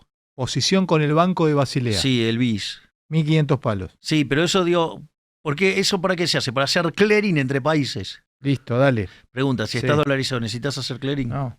Con lo cual porque si, total, yo te giro y si ya estamos en la misma moneda. Ya está, estoy en 9.000 palos, ¿sí? Dale. Y además tengo el fondo de CEDESA, que son 2.500 palos. ¿Qué es eso? Es un fondo, un seguro contra corridas que no se usa nunca y están inmovilizados, son 2.500 palos que están inmóviles. Miércoles, entre pita y flauta ya estás en 11.500 millones de dólares. Y además de todo eso, el Banco Central tiene deuda pública, o sea, deuda contra el Estado Nacional. Sí, que se la debe el Estado al banco. El Estado le debe al Banco Central. ¿Sabes cuánto es eso? No. 80.000 millones de dólares. No te puedo creer. 80.000 palos le debe el Estado al banco. Exactamente. ¿Y cuánto le vas a querer cobrar? Porque vas a fundir el Estado Nacional. No. Y pero Javi, si Pará. No, la pregunta es, ¿de qué lado estás? ¿Del Estado o de la gente de bien? No, de la gente, no de Bien, la gente listo. de Entonces bien. digo, Nosotros, boludo. O sea, el Estado solamente puede existir porque nos cobra impuestos a nosotros. Si no, no existe. Entonces... Pero pará, Javi, ¿cómo te voy a pagar si yo estaba 80.000 palos? No tengo ni para comer. ¿Qué crees que haga? Pará, hace el ajuste fiscal y que lo paguen los políticos, que es lo que propongo yo. Eso es parte de otra historia. Entonces, la pregunta es, bueno, pero esos títulos son títulos ilíquidos. Es cierto. Son títulos que están adentro del Banco Central y que no los puede realizar fácilmente. Esos títulos, si vos los convirtieras a mercado, ¿Cuánto cotizan hoy? Un tercio. Entonces hace 80.000 dividido 3. 26,26.000. Más los 11, tenés 37, 38. ¿A qué tipo de cambio? Pará. ¿A qué tipo de cambio? Pará un segundo, pará. Me hiciste. Al tipo de cambio de 510 todo. No, perdón, a 500 lo hicimos. O sea que con 38.000 millones de dólares que me explicaste cómo lo juntarías, harías de una dolarización a 500, no a 11.000, a 12.000 como decían. Claro. A 500. ¿Para qué? Hay más. La pregunta es, Ale, cuando vos viajás por el mundo, vas a un tipo que hace inversiones y te habla de Argentina, ¿sabes cuál es el lío más grande que el tipo está todo el tiempo muy enojado? Con el riesgo moneda. Si yo dolaricé, ¿hay riesgo moneda? No, porque dolarizaste. Desapareció el riesgo moneda. Bien. Es más, si vos vas a contemplar toda la recomposición de precios relativo a la economía argentina, el PBI per cápita medido en dólares sube, además, por un efecto, digamos, es la reversión de un efecto que se llama Hume-Cantillon. Entonces, el PBI per cápita en dólares te vuela. Y eso lo que va a hacer es que vos tengas una economía medida en dólares más grande, y eso lo que va a permitir es que vos, además, tu riesgo de crédito mejore, porque ahora tu relación deuda-producto cae. Con lo cual, además, cae el riesgo país y cae la tasa de interés. Y eso, Dios, tiene otros efectos dinámicos que yo no los estoy poniendo en la cuenta, no los pongo. Con lo cual, los activos que vos tenés hoy ahora valen muchísimo más, porque tenés una economía que no tiene riesgo de moneda, que tiene menos riesgo de contraparte y que tiene menos riesgo de tasa de interés. O sea, vale muchísimo más esos títulos en esta ingeniería financiera. Pero no solo por eso, Ale. Yo te hago una pregunta. Si yo te digo, mira, Ale, ¿qué pasa si nosotros nos convirtiéramos en Sri Lanka? ¿Vos qué me dirías? Se va toda la mierda. Tomaron el palacio de gobierno, escándalo, los militares en la calle, un desastre. Está claro que estamos hablando de un caso... Era un desastre. Patético, el fondo del mar, el fondo del mundo. ¿Sabes cuánto valían los títulos de deuda en ese momento? ¿Al valor nominal? A mercado. A mercado, y habrán valido, ya te digo, 15%. 50%. ¿Más que los de Argentina? Los títulos de Ucrania valen más que los de Argentina. Con los rusos tirándole bomba, todo vale más que los de Argentina. ¿Vos entendés el daño que le hace la corporación política, la casta política a la gente? Es enorme. Tenemos más riesgo que los ucranianos. Tenemos más riesgo que Sri Lanka. ¿Te das cuenta? Vos te das cuenta de lo que estamos diciendo. Es decir, si los bonos valieran 50%, como valían en Sri Lanka, en el medio del despiole ese que vos describís, la posición de 80.000 millones de dólares vale 40.000. Escuchame, Javier. Más los 11 tenés 51. Para rescatar, 35. O sea, te das cuenta que te empieza a sobrar plata. O sea, déjame un minuto. Toda la cuenta que me viniste haciendo, oro 5.000 millones, los DEX, posición, sí, Banco de Basilea, 11.500 millones de dólares. Los activos, que juntás 51.000 millones de dólares. Esto cualquier economista que esté escuchando que se precie de tal, no puede decir, no me puede llamar ahora por teléfono y decir, te dejaste volasear. No, es fáctico. A ver, es fáctico. Con tus equipos le hiciste esto. Te voy a explicar cuál es el gran problema. El gran problema de los economistas es que la mayoría de los economistas no saben de finanzas. En su vida evaluaron una empresa. En su vida evaluaron un activo. Es más, gente que hace evaluaciones jamás hizo evaluaciones de empresas en distrés. Es el caso que estamos mirando. Un caso en distrés. De distrés, sí. O sea, es un caso, digo, emblemático de real options. Entonces, ¿cuál es el problema? Digo, tipos que no saben evaluar, que no tienen idea de finanzas, tienen unos problemas de novela. Viste que yo en un momento digo que hablé sobre refutaciones que se hacen a la dolarización y yo la estaba refutando, ¿no? Por ejemplo, el tema que te dice, no, porque el problema de la inflexibilidad de los precios a la baja. Digo, eso es un problema en la cabeza de economistas torpes. Primero, si vos tenés un negocio, ¿qué dijimos? Petróleo, hacías las transacciones en WTI. Si tenías un negocio de gas, BTU. En BTU. Si hacías, si eras un campo y hacías soja en precio de soja. O sea, eso, cuando vos tenés ese problema de la volatilidad del precio, yo le voy a explicar a los economistas argentinos que no saben mucho de finanzas, son bastante torpes. Hay un libro que está en la Bolsa de Madrid que se llama Confusión de Confusiones. Es de mediados del siglo XV y describe cómo era el mercado de derivados en Holanda. Es decir, los derivados lo conocemos hace un montón de años. No es que lo conocemos hace poquito, lo conocemos hace un montón de años. Vos podés comprarte futuros. Vos te podés cubrir con futuros, te podés cubrir con opciones. Escuchá, pará, Javi, porque necesito saber una cosa. Te seguí atentísimamente con todo esto y ahora voy a preguntarte muy barrialmente. No, pero hay distintas formas de dolarizar. Porque yo ahí te acabo de dar una evaluación así, a vuelo de pájaro, de entre cuánto y cuánto puede andar piso el valor del balance del Banco Central, entre 40.000 Está bien, Javi, pero diste 50.000 millones de un dólares. título importante para mí, o dijiste algo con claridad, y este es el concepto, y déjame que lo realce yo. Contaste de qué manera ibas a conseguir los entre 35 y 40.000, que finalmente fueron, según tu explicación, podría juntar 51.000 millones de dólares. Lo explicaste.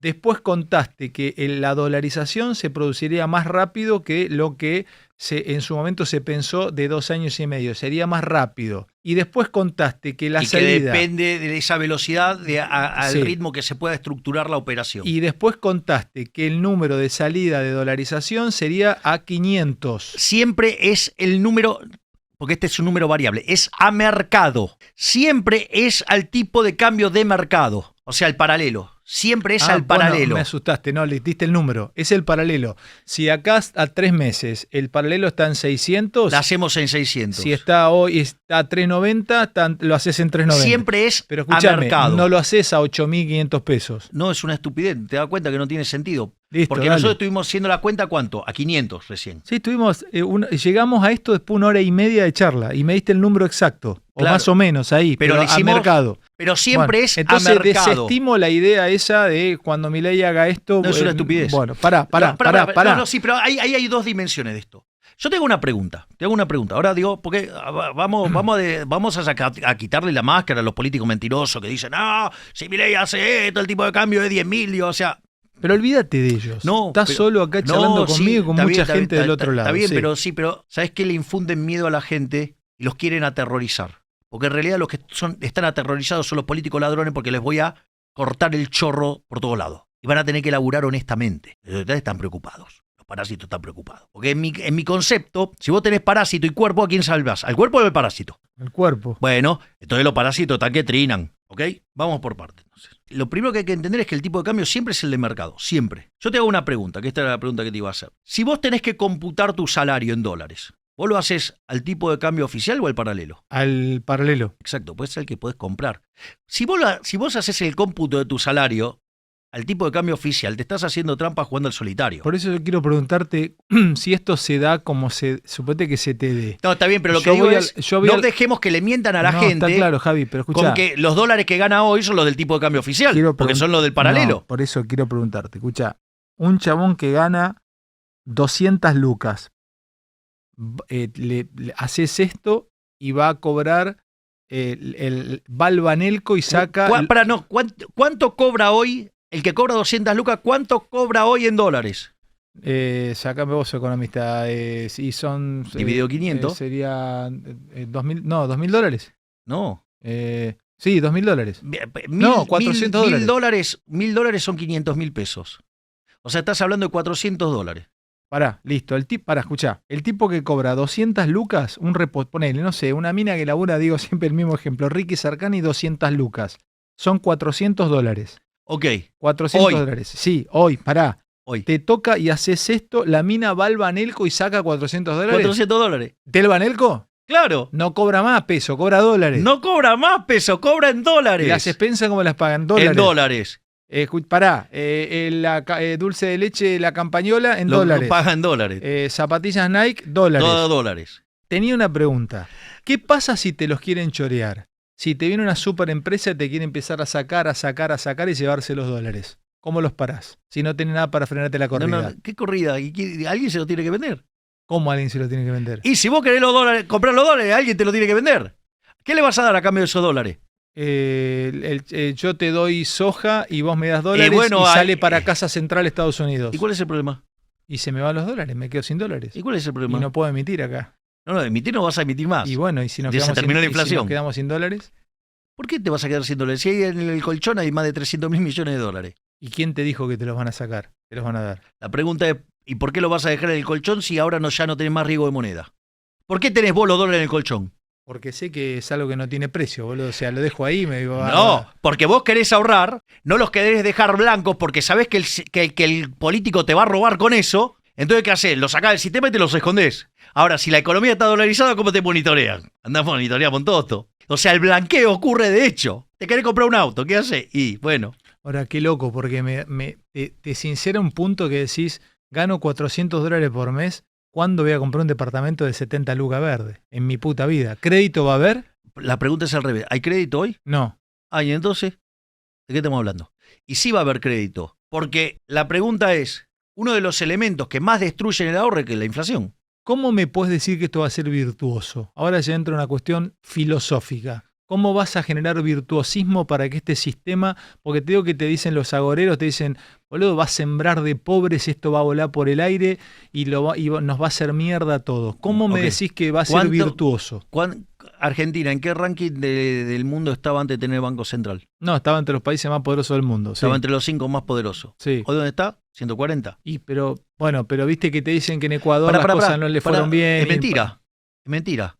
De hecho, fue Adrián Di Pase y hizo un video en Ecuador preguntándole a la gente. El 92% de los ecuatorianos están a favor de la dolarización. ¿Qué pasa con los viejos, con los jubilados, Javi? Con eso. Y hay 7 puntos que están indiferentes y solamente uno en contra de la dolarización. Es decir, cuando vos mirás los salarios de los ecuatorianos, volaron en dólares. Es decir, que le dejen de mentir a la gente, Y sabés que la inflación estaba por la nube y hoy es el país. Claro, pero uno de los países que menos ¿qué haces tiene? Con los negocios? Suponete que va un viejito que cobra, no sé, 80.000 pesos y. Bueno, ¿y cuántos dólares son? Dale. Nada, son $120. Bueno, lo que sea. Pero digo, pero sincerás. A ver, lo que vos haces con esto es extirpar la inflación. A ver, el sistema de precios, sí, es un mecanismo de transmisión de información, coordinación y ajuste. Suponete que yo te vendo estos anteojos y vos me das determinada plata. Eso genera un registro histórico que se llama precio.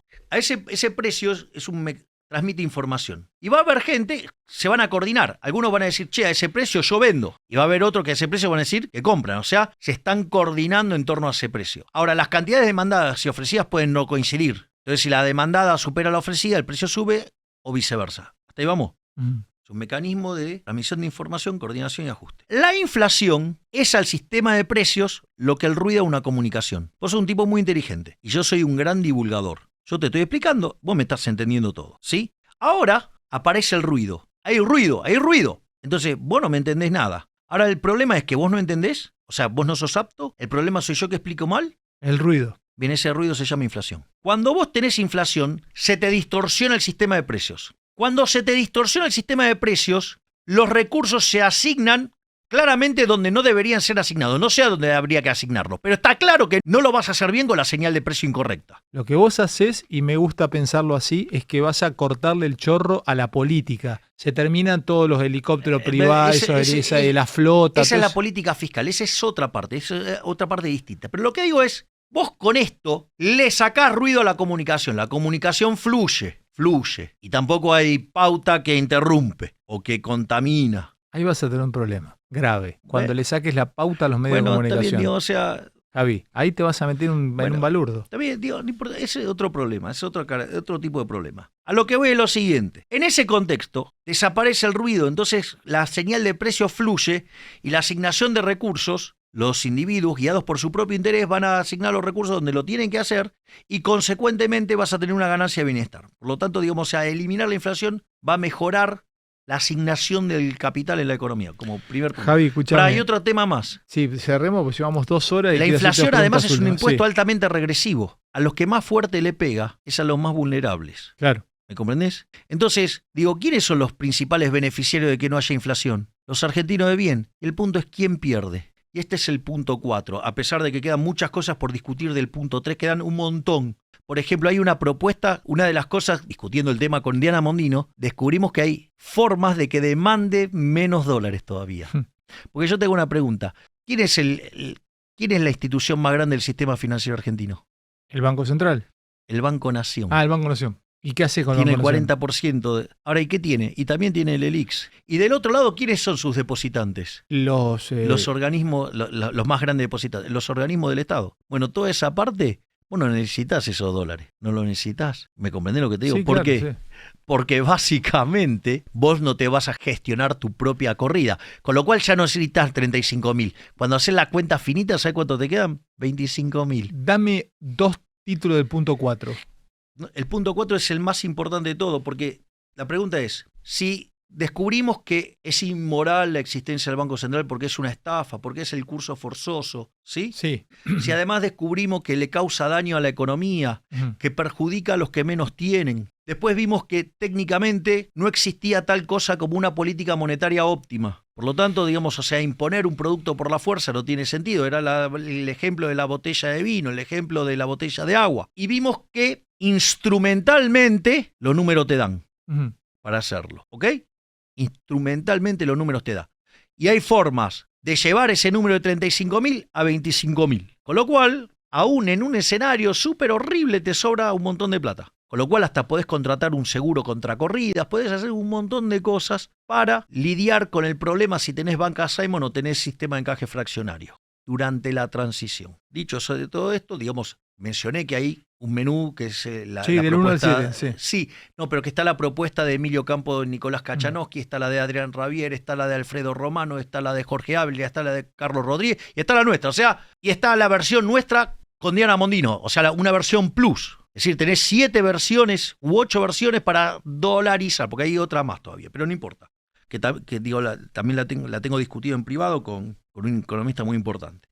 Entonces, en ese contexto... ¿Es dolarización esa la otra que Sí, estás sí, discutiendo? sí, Dale. sí, pero es una forma en la cual procesás los títulos públicos, pero que la estructurás en un mercado de seguros. Entonces, o sea, demanda menos dólares, porque vos tenés que pagar la prima. Sí, pero está siempre dentro del punto de la dolarización. Dame el punto 4. Exacto. Entonces, si moralmente está mal el Banco Central, si tenemos claro que técnicamente no existe tal cosa como una política monetaria óptima, y tenemos claro que instrumentalmente se puede hacer, la pregunta es ¿por qué no se hace? ¿Por qué no se hace? Porque el Banco Central es un mecanismo por el cual los políticos estafan a los argentinos de bien. El señoriaje, que es el financiamiento del déficit fiscal con emisión monetaria, vimos que es una estafa. Bueno, fíjate que hace poco Infobae publicó una nota de cuánto se afanaron los políticos del Banco Central en los últimos 20 años. 270.000 millones de dólares. El señoriaje es una estafa de los políticos a los argentinos de bien. Entonces la pregunta es que alguien venga y me explique por qué justifican que los políticos le roben el dinero a la gente de bien.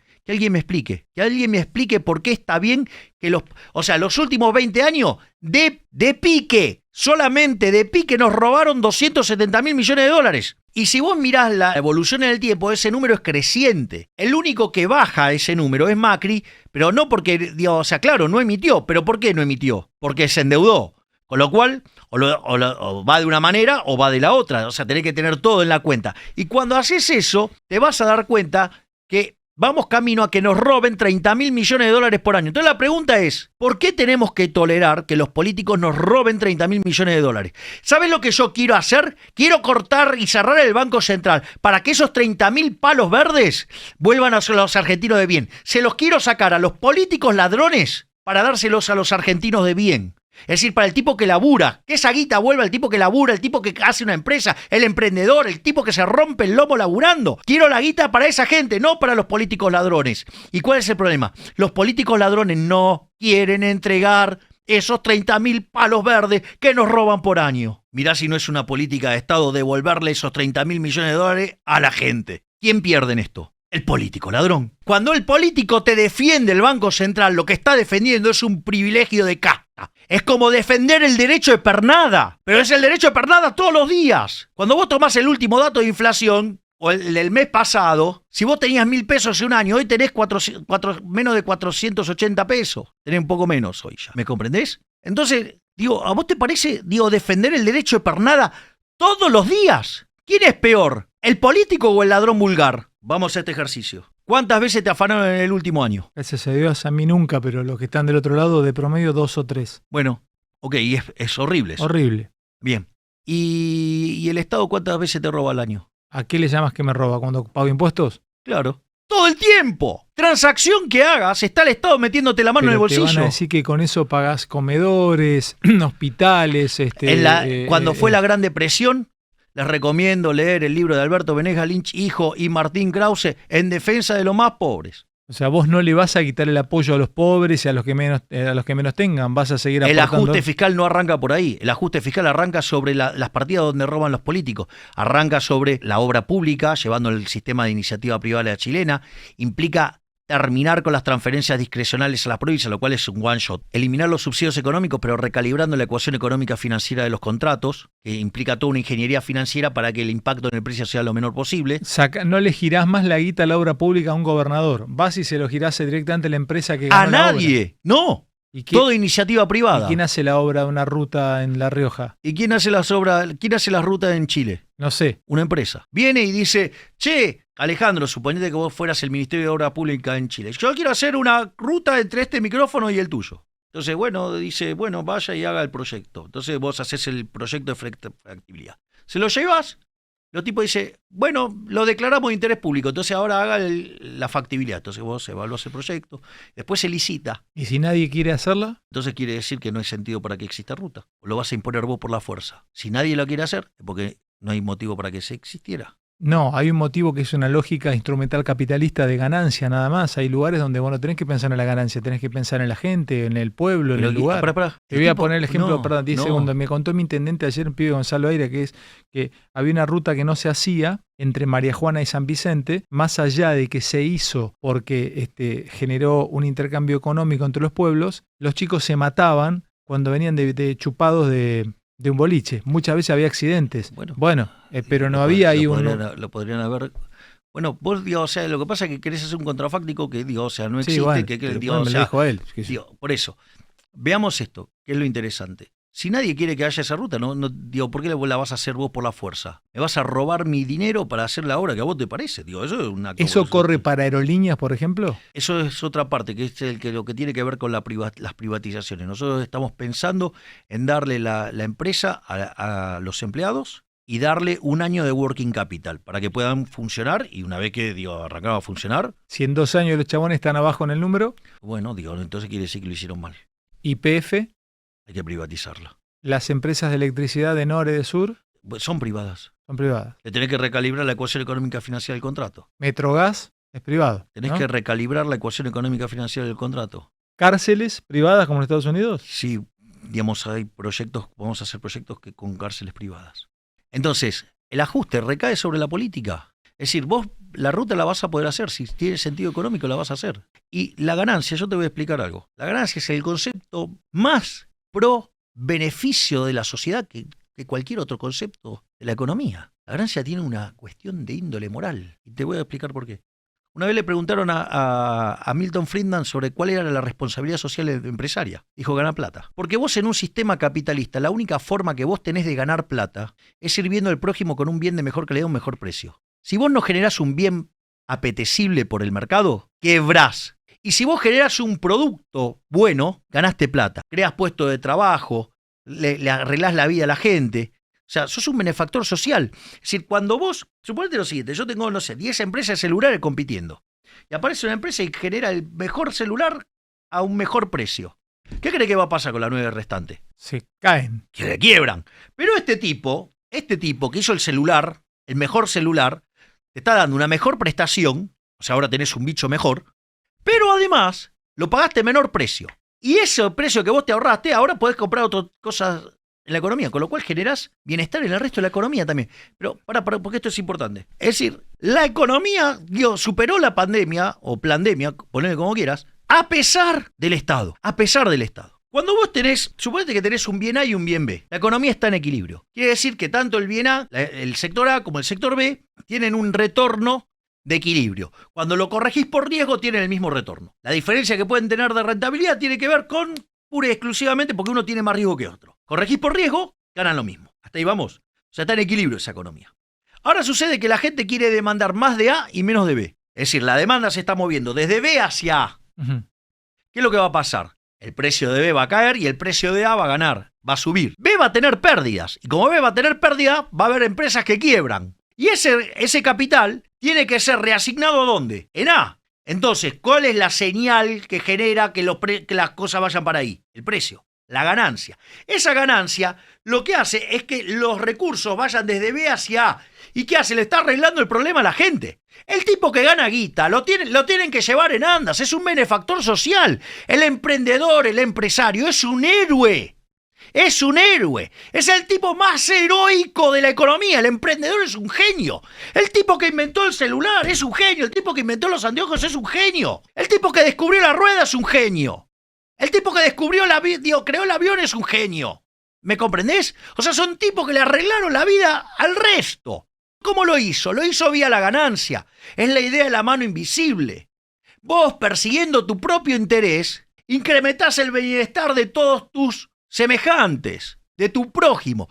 Sos un benefactor social. Es decir, y tu recompensa por haber hecho eso es la ganancia. Y si además no te mantenés en línea en la trinchera, van a venir y te van a hacer un buraco y quebrás. Te van a decir, gracias por los servicios prestados, chao. Entonces, el emprendedor, esa es la diferencia que tenemos los liberales austríacos con el resto de los economistas. Nosotros vemos un héroe, porque es el tipo que le arregla el problema a la gente. Y te hago una pregunta, si vos tenés un quilombo grave, el tipo que tenía un quilombo, bien que voy a usar este ejemplo, para que lo entiendan, el tipo que tenía un problema del corazón, y vino Favaloro y se lo arregló. ¿Cuánto vale eso? Para que después termine suicidándose porque un hijo de puta le pisó la caja. Dale. Vamos. Te hago esta última. Hay una canallada. Escuchá. Vos sé que yo denuncié, yo lo dije, pero no es una denuncia, pero yo lo vi que te iban a empezar ahora a dar. Ibas a empezar a estar todos los días con un título contrario. Obvio. Se pinchó Milei, se fue Milei, se terminó el impacto Milei, cadena de derrotas en las provincias, hoy se bajó Brito, etcétera, etcétera. ¿Qué le decís a hay 6.000, 5.000 y pico gente, pibes viéndote? Esto va a llegar a 300.000 visualizaciones. ¿Qué le querés decir a aquellos que te siguen? ¿Cómo tomás eso? Contame en cuántas boletas estaba mi cara. Notas eso, no, o sea, no los tomás como derrotas tuyas. Contame en cuántas boletas estaba mi cara. Está bien, Contame en cuántas boletas estaba mi cara. No tenías. Listo. Muchachos, dejen de operar. Los veo el 13 de agosto y vamos a ver si no hay o no hay efecto Milei. Siga temblando, castas, porque les voy a ganar. Los vamos a sacar. Los argentinos de bien nos cansamos que ustedes nos vivan chupando la sangre.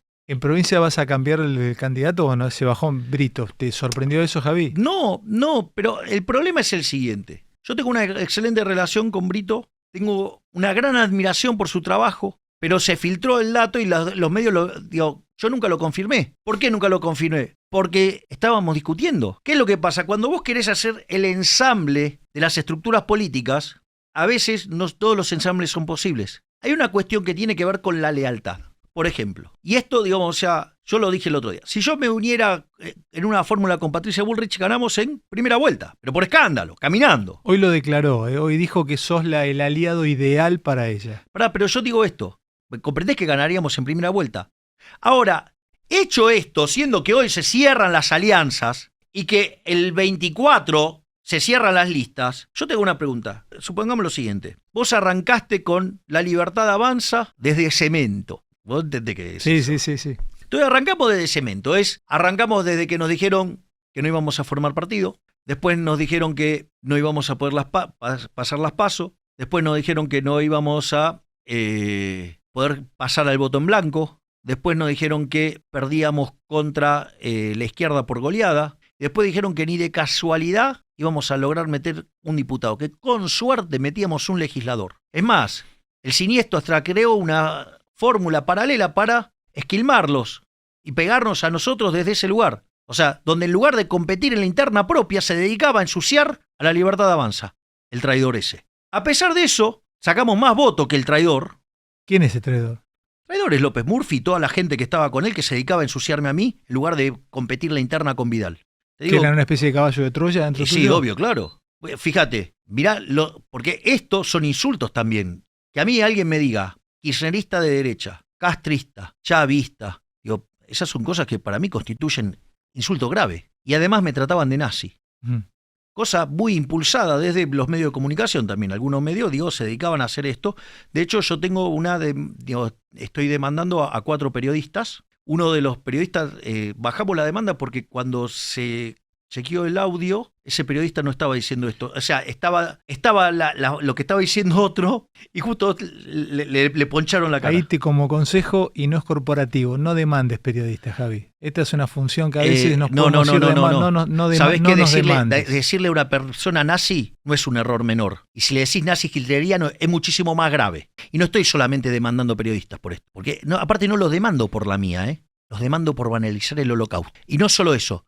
Y estoy demandando también al presidente por esto, estoy demandando a la señora Carrió y estoy demandando a Patricio Fontanet también por esto. O sea, no es que es solo con los periodistas, es vos te metés en la banalización del holocausto y yo te invoco en la justicia. Bueno, entonces encontraste en López Murphy un tipo que lo tenías como un caballo de Troya griego metido dentro tuyo. No, estaba dentro de Juntos por el Cambio, pero digamos creado por el siniestro, claro, solamente para ensuciarnos a nosotros. ¿El siniestro quién le llamas? Al siniestro.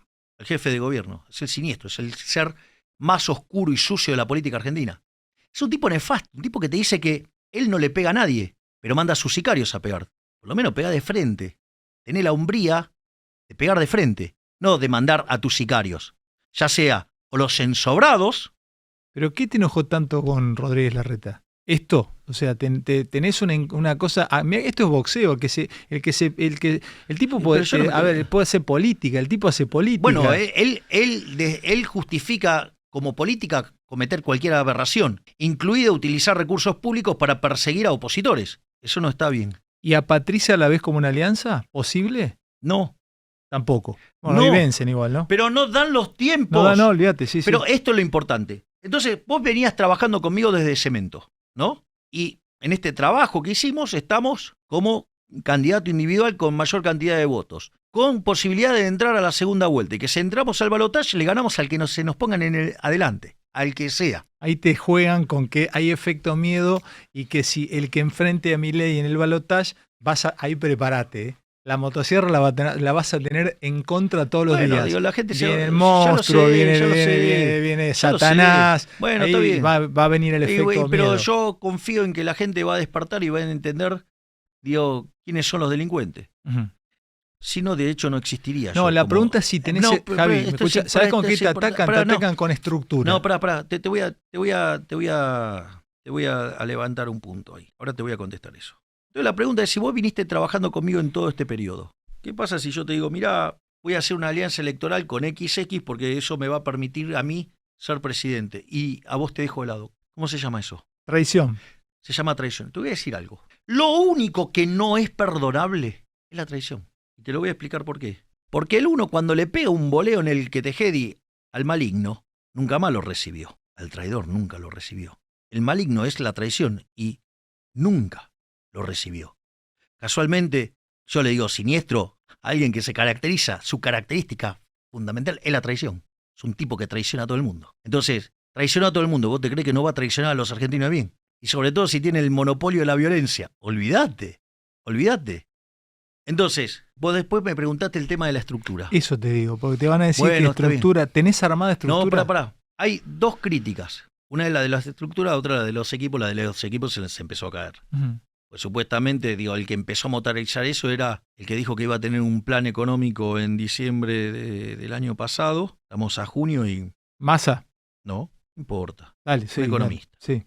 Es el problema cuando los economistas hacen política y dejan de hacer economía. En ese sentido, hay una crítica de la estructura y de los equipos. Ahora, para que veas de dónde viene eso. Y a Bullrich, ¿qué se le critica también? Que no tiene estructura y que no tiene equipos. ¿No te llama la atención? Es operado por el gobierno de la Ciudad Autónoma de Buenos Aires. Yo te podría decir... ¿Comprendés lo que te digo? Está bien. Es decir, te das cuenta que la crítica es la misma. Cuando vos mirás todas las cosas que me hicieron a mí, todo el tipo de operaciones que me hicieron a mí, mirás el caso de Manes, están calcadas. Mirás el caso de Bullrich, están calcadas. Hay una metodología. Lo que pasa es que a la gente le demanda tiempo identificar el patrón. Acá tenés tiempo de cómo opera el siniestro. Vos tenés estructura. Obvio. Y la tenés ya en tu cabeza, ya lo tenés diseñado, porque no falta mucho. Pero aparte tengo diseñado cómo va a ser los ministerios, tengo los ministros operando en la sombra, tengo todo. No me digas los nombres, te las van a romper en pedazos. ¿Ministerios? No. ¿Cuántos ministerios vas a tener? 8. 8 ministerios. 8, así cuando el siniestro copia, que copie bien. 8 ministerios. Ministerio de Economía, Miércoles. Ministerio de Infraestructura, sí. Relaciones exteriores, Sí. capital humano. ¿Capital humano qué es? Capital humano, ahora te explico qué es capital Dale, humano, capital porque es el humano, Ministerio sí. Estrella. Sí, capital humano. Porque es algo sí. nuevo. Dale, capital Después humano. tenés seguridad, interior, defensa nacional, justicia y Hay Ministerio 8, del no, Interior. 8. Ministerio del Interior, ¿no? Ahí Sí, tenés ya están ocho. los 8. Ministerio de la Mujer no lo tenés. No. Y género, y salud Salud es parte del Ministerio de Capital Humano. y educación. Parte del Ministerio de Capital Humano. El Ministerio de Capital Humano tiene Sí. niñez, salud, educación y trabajo. Y trabajo. Claro, para que vos puedas integrar desde la niñez hasta el trabajo, ¿para qué? Para empezar a salir de la trampa de los programas sociales. Con lo cual eso que dicen que yo voy a sacar los programas sociales el primer día es mentira. ¿Qué ministro qué fuerte? O Es ministra. una mujer. Ah, una ministra. Una mujer. ¿A una mujer va ahí? Escuchame, mirá qué interesante esto. ¿Y en defensa qué vas a hacer? ¿Vas a tener un país, te vas a armar o vas a plantear un país un poco más, viste que quieren comprar casas a India o tenés una mirada un poco más desde... Vamos a hacer un upgrade de las fuerzas. Argentina no puede estar como está hoy. un atro y vas a hacer una... Se hace ¿La un capital la upgrade. dejarías acá o la moverías? No, esas estupideces es sola una cuestión de gastadero de plata, no. Los recursos son escasos. Hay gente que no le alcanza para morfar y voy a hacer un proyecto inmobiliario para que se enriquezcan políticos, ladrones No, y, de acá. y ¿Viste la de empresarios. ¿Viste la de Bukele? Que achicó el Estado. Sí. ¿Harías una cosa así? No tengas duda. Pará. ¿Qué? ¿Menos diputados o menos senadores? Menos diputados, menos senadores, menos intendencia. Digo, ¿sabes que cuando les cambies el sistema de coparticipación vas a ver cómo se van a tener que racionalizar? ¿Y cómo haces eso? Eso lo tenés que hacer por acuerdo, no sé cómo es eso. También, digamos, o sea, en el año 94, la Constitución del 94 dijo que había que haber una nueva ley de coparticipación, no hay nada. Bueno, entonces vamos a ir a buscar, digamos, que hagan lo que tenían que hacer. Achicaría, ¿cuántos diputados son hoy? Vos sos diputado. 257. ¿A cuánto te parecería que debería que estar? Digo, a ese efecto de cómo funciona, digo, con la mitad podría funcionar muchísimo mejor. 120 diputados. Sí, pero no importa, digo, ese es Ay, un quilombo detalle. que vas a armar, boludo. No, ¿sabés cómo van a estar todos los radichetongos que viven de los carritos? Imagínate, digamos, toda la línea, digamos, de los radichetongos que andan Alfonsín, que inventó el tercer senador para tener curritos, más curritos. Claro. Después con las cosas, después lo demás es imposible que entres porque ahí ya es todo provincial, ahí no puedes. Exacto, sí, pero mira esto, porque esto es interesante. Cuando dicen, no va a poder gobernar porque no tiene congreso, que no sé qué cosa, todas esas cosas que dicen. ¿Sabés con cuánto arrancó Bukele? No. ¿Con cuántos diputados y senadores? Te los sumo, te los pongo por separado. No sé. 0. Entonces, cuando vos sabés lo que hay que hacer, sabés cómo hacerlo, y sobre todas las cosas tenés la convicción, haces. Es muy divertido porque De Pablo, viste que De Pablo conmigo es como si fuera mi tío. Labura acá con nosotros, el profe, los lunes. Ah, no Nuestro. sabía. Sí, claro, está con es nuestro. Bueno, digo, le puedo preguntar. Una de las cosas que contaba en el programa del queridísimo Roberto García un día, Juan Carlos, dice, mire, digamos, o sea, primero que la lectura que se hace en los medios de lo que dice Milei no es como dice. Pero al margen de eso, dice una cosa muy interesante. Dice, usted le puede gustar o no las ideas de Milei. Lo que usted no puede tener duda es que está convencido. Entonces, lo importante es la convicción. O sea, yo estoy convencido. ¿Cómo se llama el libro? Convencido del fin de la inflación. Entonces la voy a bajar como sea. O sea, hay una manera más rápida, más eficiente que dolarizando. Pero si no, ¿sabes qué voy a hacer? Voy a sobrereaccionar el ajuste fiscal. Voy a hacer que sufran más los políticos todavía porque le voy a ajustar más. Porque como no me dejan hacerlo por la vía civilizada que es... ¿Y dónde van a ir? Yo los veo, llegan muchas veces, los veo de la vieja época Animales Sueltos, te llegan con 20 o 25 personas atrás. ¿Qué van a hacer? ¿Dónde va a ir esa manera? Tendrán que ir a laburar honestamente. Yo entiendo que para gente como Carrió, como para Negri, como, Carrió toda su vida laburó en el Estado. Negri también. O sea, Gerardo Morales, 34 años en el Estado, 40 familiares. Larreta, 30 años. Vidal, 20 y pico de años. Y sí, claro, si tienen que ir a ir a ganarse el mango en el sector privado, ¿sabes lo que le va a costar? Que aprendan, loco. ¿Por qué digo yo los tengo que bancar a los parásitos? ¿Tengo que salvar al cuerpo o a los parásitos? El cuerpo. Dale. ¿Qué duda tenés? El fin de la inflación. Entonces, el fin de la inflación es, si no puedo ir por la vía monetaria para arreglar el problema monetario, voy a sobrereaccionar la política fiscal. ¿Y qué fiscal. haces con los sindicatos? ¿Cómo te vas a manejar? ¿Qué perfil de ministro de trabajo? Bueno, va a ser la ministra. Va a estar adentro. ¿Cómo te vas a relacionar con esos sindicatos? sindicatos? Vamos a pasar a un sistema de seguro de desempleo. Y esto es muy interesante. ¿Tipo Wokra? Exactamente, sí. Sí, pero con mayor profundidad financiera. Y eso te puedo asegurar que los sindicalistas están de acuerdo. Sí. Yo he hablado ¿Sabes lo que pasa? ¿Sabes lo que pasa, Alejandro? Mira, el problema es muy simple. Hay 6 millones de personas trabajando en el mercado formal y ese número está privado, ¿no? Clavado desde el 2011 ahí. O sea, hay algo que anda mal. Hay algo que anda mal. No solo que anda mal por esa cosa. Afuera tenés en el informal 8 millones. Tenés sobredimensionada la planta de empleados públicos, que es parte de las reformas de segunda generación, no de la de primera, si no siguen mintiendo sobre eso. Y además tenés el monotributo social, tenés un montón de cuestiones de problemáticas en el mercado laboral. Y yo te hago una pregunta. Vos tenés este negocio de 6 millones de personas y que además cada vez está peor. La propuesta es, me voy a pasar a uno de por lo menos de 14 millones. ¿Que no lo ves el negocio? Te hago una pregunta. ¿Y los seguros de los 8 millones nuevos? ¿Vos creés que las compañías de seguros no ven ese negocio? ¿Me entendés que, o sea, entonces ganan los trabajadores, ganan los sindicalistas, ganan las compañías de seguro y ganan todos los argentinos de bien? Cerremos con esto, Javi. La pregunta que te tengo que hacer es, ¿cómo vas a fiscalizar para que no te cojan el día de las elecciones? Perdón la expresión. No. Mirá, nosotros mandamos una convocatoria por internet para conseguir 100.000 fiscales. Y ayer hicimos como una suerte de festejo, por decirlo de alguna manera, donde ya tenemos 50.000 formados. Te explico cómo es el proceso. Tenés los que se anotan. Ese número lo tenés que depurar. Porque ahí puede haber... Porque ahí puede haber cualquier cosa. Topos. Ponele. Eso es lo más light. Una vez que vos depurás eso, los tenés que formar. Ya tenemos 50.000 formados. O sea, tenemos 50.000. ¿Con 100.000 fiscalizás toda Argentina? Sí, pero digo, sí, lo que pasa es que necesitas tener sobreactuado el músculo porque el día de la elección después te faltan. ¿Estás tranquilo de acá de la cabeza anímicamente con todo lo que con lo que te tiran y te bombardean, sabiendo que las PASO puede ser un número psicológicamente duro para el resto, cuando vean el número que saques? ¿Te tenés fe ahí? Pero de vuelta, la pregunta es, ¿por qué están tan nerviosos? O sea, si están todos atacándome todo el tiempo y necesitan operarme todo el tiempo y necesitan volcar toneladas de pauta para ensuciar a una persona. ¿Cómo estás de guita para la campaña? Esto cuesta mucha guita. Bueno, nosotros hacemos una campaña muy artesanal, ¿no? ¿Vos viste lo que es la campaña? Es muy artesanal. Pero, digo, o sea, es una campaña que además la financia la propia gente. Che, ¿en Santa Fe vas a tener candidato? Están todos desesperados ahí viendo qué vas a hacer. ¿A gobernador no? Sí, a gobernador no. No. ¿Y por qué no entraste ahí, che, en Santa Fe? Bueno, porque a veces hay determinadas dinámicas que tienen sentido y otras no. Entonces, cuando creemos que tiene sentido, vamos. Nosotros, digamos... ¿Córdoba? Tampoco. No, el objetivo es...